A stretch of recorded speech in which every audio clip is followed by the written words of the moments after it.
'n ongelooflike platform en ek love dit om jou stories te lees. Maar een ding wat vir my baie uitgestaan het en wat ek redelik baie sien, is dat ons het groot geword van die man sit voor die gat en chunk. Jy weet daai hele van, nee, daai en dan maak hulle vrouens se naam so slag, waar hulle sê van, o, jy moet nie trou nie, want as jy trou, jy weet, dan sit jy voor die gat en chunk.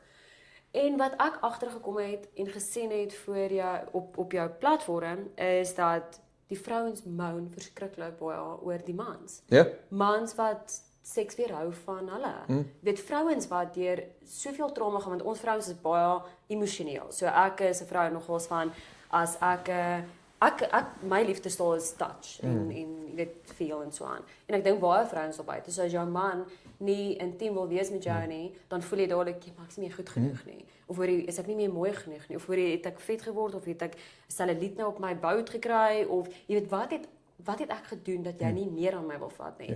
En hoe meer ek dit sien, hoe meer besef ek van hoe het dit verander, daai Wel, kom ek vertel jou 'n skokkende ding.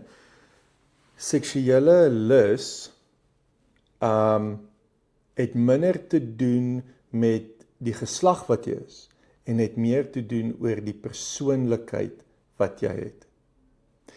50% van my kliënte is dit mans wat laer libido's het as vrouens en 50% van my kliënte is waar vrouens die seksuele jagters is.